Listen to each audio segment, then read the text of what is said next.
Con cá heo, đồ chơi này rất là rẻ tiền mà nhìn nó rất là vui vui nhá.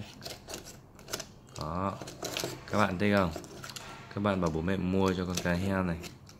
Con này chỉ có chắc khoảng tầm 10 đến 15 nghìn thôi. Có chỗ bán 5 nghìn cơ. Rồi, xem nó như nào nào. Đó. Nó chạy bằng cót các bạn.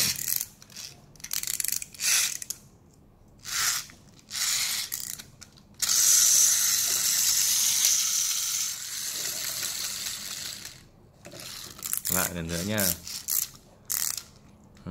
Chuẩn bị lại.